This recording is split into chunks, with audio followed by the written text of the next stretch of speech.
Hello guys, स्वागत है आपका अपने यूट्यूब चैनल स्टडी विद अमन कुल में। आज हम लाए हैं director of education GNCT of Delhi की वर्कशीट नंबर 47 जो कि क्लास 9 के बच्चों के लिए। सब्जेक्ट आपका सोशल साइंस है, हिस्ट्री की बुक्स है, डेट है जिसकी 20 दिसंबर 2021। आप अपना नेम और अपनी क्लास टीचर का नेम लिखेंगे। आज हम अपना चैप्टर नंबर 2 स्टार्ट करेंगे हिस्ट्री का, socialism in Europe and the Russian revolution. यानी जो धर्मनिरपेक्षता होती है, सोशलाइज्म होता है, समाजवाद होता है, उसके बारे में हम, जो कि यूरोप में हुआ था, उसके बारे में पढ़ेंगे। और रशियन रिवॉल्यूशन भी, अभी हमने फर्स्ट चैप्टर में फ्रेंच रिवॉल्यूशन पढ़ा था, बट अब हम रशियन रिवॉल्यूशन पढ़ेंगे।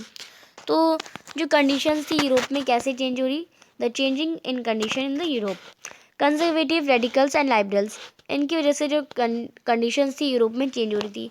जो कंजर्वेटिव थे वो चाहते थे कि 19th century they accepted the changes inevitable in the context of their earlier idea to oppose any change. यानी उनकी जो पहले की जो नीतियाँ थी, उन्हें कोई भी चेंज लाए तो वो उसके अपोजिट थे। However they believe that past had to be respected, और वो चाहते थे कि उनकी जो अतीत है, पास्ट है, उसके रिस्पेक्ट की जाए। They believe that any change that to brought about through a slow process, यानी वो चाहते थे कि चेंज हो बट एकदम धीमी धीमी प्रोसेस से हो, यानी कि अचानक से बदलाव कर दिया जाए।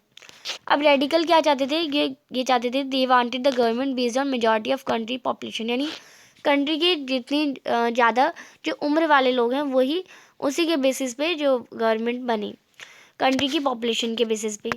और उन्होंने बहुत सारे जो लोग थे वो सपोर्ट करते थे वुमेन सफरेज मूवमेंट को भी, यानी वुमेन्स भी वोट दें। They oppose the privileges of great land owners and factory owners, यानी जो factory owners and great land owners हैं, उनके जो अधिकार हैं, विशेष अधिकार, उनसे भी वो विरोध में थे। दे वर नॉट अगेंस्ट, वो अगेंस्ट नहीं थे किसी की प्राइवेट प्रॉपर्टी पे, पर वो अगेंस्ट थे किसी की concentration of property in hand of a few, यानी कि प्रॉपर्टी की जो कागजात हैं कुछ लोगों के हाथ में, जबकि यहाँ पे 10 लोग रहते हैं, 1 2 3 4 5 6 10 यहाँ पे लोग रहते हैं। अब तीन लोगों को ही इनके भी घर के कागजात इनको ही दे रखे हैं, तो ये तो बुरा गलत होगा ना, या किसी एक इंसान को इन सबके घर के कागजात दे रखे। तो इसके वो विरोध थे, किसी की ओन प्राइवेटी, किसी के ओन पैसे से वो कोई विरोध नहीं चाहते थे। नेक्स्ट है लाइबरल, ये एक नेशन चाहते थे जो सभी रिलीजन को सम्मान दे, सभी को बराबर माने। ये they were against the uncontrolled power of dynastic rule, ये जो अनकंट्रोल पावर होती है डायनेस्टिक रूल की, they wanted to safeguard the rights of individual against government. They argue for representatives elected parliamentary government. They favour for well train judiciary, यानी ये favour थे well train, जो न्यायपालिका होती है उसके वेल ट्रेन एकदम। और ये यूनिवर्सल एडल्ट फ्रेंचाइज में बिल्कुल बिलीव नहीं करते थे। तो ये तो हमने पढ़ लिया कंसेक्यूटिव, रेडिकल एंड लाइबरल्स के बारे में। अब सोशलाइज का मतलब क्या होता है, अब हमारे चैप्टर में ही है सोशलाइज इन यूरोप। तो सोशलाइज का मतलब क्या होता है, सोशलाइज क्या होता है, एक पॉलिटिकल, सोशल और इकोनॉमिक फिलॉसफी है जो कि सोशल ओनरशिप या प्रोडक्शन, मीन्स ऑफ प्रोडक्शन पर बेस्ड होती है। अब सोशलाइज के फीचर हैं, ये it oppose the private property rights, यानी ये अपोजिट है, अगेंस्ट है प्राइवेट प्रॉपर्टी राइट्स के। और ये it against the capitalism and free trade, यानी ये कैपिटलाइज्म में भी अगेंस्ट है और फ्री ट्रेड पे भी। सोशलाइज्म के अकॉर्डिंग जो प्रोडक्शन एंड डिस्ट्रीब्यूशन है वो हैंड और सोसाइटी में होगा, यानी स्टेट गवर्नमेंट में। Socialism also deals with the distribution of the right, जो सोशलाइज्म है वो भी डिस्ट्रीब्यूशन ऑफ राइट से भी जो है डील करता है।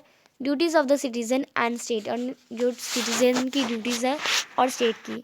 तो हमने पढ़े, सोशलाइज्म पढ़ा, फीचर ऑफ सोशलाइज्म पढ़ा, और हमने कंसेक्यूटिव, रेडिकल एंड लाइबरल्स के बारे में पढ़ा, उनके क्या विचार थे। तो अब इसी पर बेस्ड कुछ क्वेश्चन है।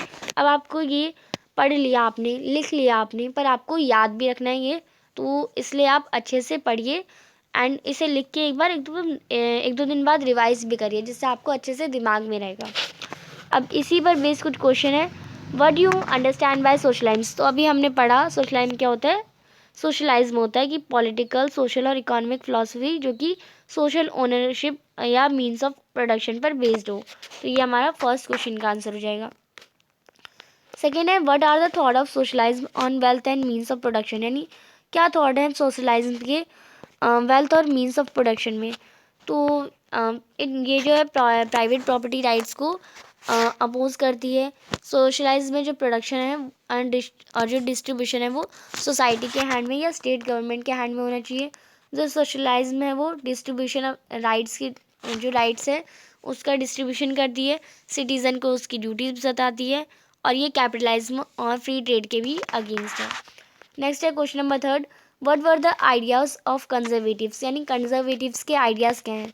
तो अभी हमने ऊपर पढ़ा 19th सेंचुरी के बाद उन्होंने एक्सेप्ट कर लिया था कि अर्लियर आइडिया को अपोज नहीं करा जाएगा, और ये बिलीव करते थे कि पास्ट को रिस्पेक्ट दी जाए, और ये चाहते थे कि they believe that any change had to brought about through a slow process, यानी कोई भी चेंज हो पर धीरे स्लो प्रोसेस में हो। नेक्स्ट है क्वेश्चन नंबर फोर्थ, आपको आइडियोलॉजी कंपेयर करनी है रेडिकल और लाइबरल की। तो यहाँ पे आपको दे रखा है, ये रेडिकल की दे रखी है, ये आपको लाइबरल की दे रखी है। तो आप इनमें से ये दोनों डिफरेंस में लिख सकते हैं। तो आप यहाँ से इसका आंसर करेंगे आइडियोलॉजी रेडिकल और लाइबरल की। तो ये रेडिकल्स की हो जाएंगी, ये चाहते थे कि गवर्नमेंट बेस्ड हो मेजॉरिटी ऑफ कंट्री पॉपुलेशन में, और ये वुमेन सफ्रेज मूवमेंट को भी सपोर्ट करते थे। ये ग्रेट लैंड ओनर्स और फैक्ट्री ओनर्स के जो प्रिविलेज थे, जो कि राइट्स थे, उनके विशेष अधिकार थे, उसके अपोज थे, अगेंस्ट थे। और ये किसी की प्राइवेट प्रॉपर्टी पे कोई अगेंस्ट नहीं थे, पर ये किसी की जो कॉन्सेंट्रेशन प्रॉपर्टी जो कि बहुत कम हाथों में जो दी जाती है उसके अगेंस्ट थे।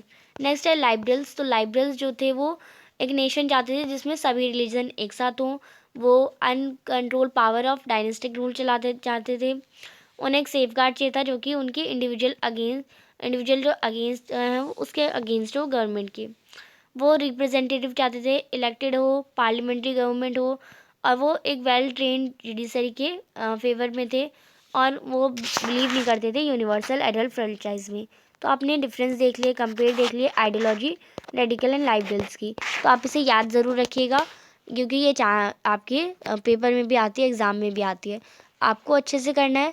चैनल को अभी तक सब्सक्राइब नहीं किया तो प्लीज़ चैनल को सब्सक्राइब ज़रूर करें, वीडियो को ज़्यादा से ज़्यादा दोस्तों के साथ शेयर करें, एंड आपको अच्छे से पढ़ना है, समझना है, और कोई भी डाउट हो तो कमेंट सेक्शन में ज़रूर बताना है। आप हमें इंस्टाग्राम पे फॉलो कर सकते हैं, एंड आप हमें हमारे जो टेलीग्राम ग्रुप है उसे भी ज्वाइन कर सकते हैं, क्योंकि आपको नोटिफिकेशन वहाँ पे भी मिल जाती है। आपको एक जगह हमसे एकदम अच्छे से कनेक्ट रहें, क्योंकि यूट्यूब पे मैं ज़्यादातर आपको कमेंट्स के रिप्लाई नहीं कर पाती, बट मैं आपको इंस्टाग्राम पे हमेशा रिप्लाई दे देती हूँ। किसी भी स्टूडेंट्स के रिप्लाई मैं आपको दे देती हूँ, तो प्लीज़ वहाँ पे भी फॉलो कर सकते हैं। Thanks for watching video, bye bye guys.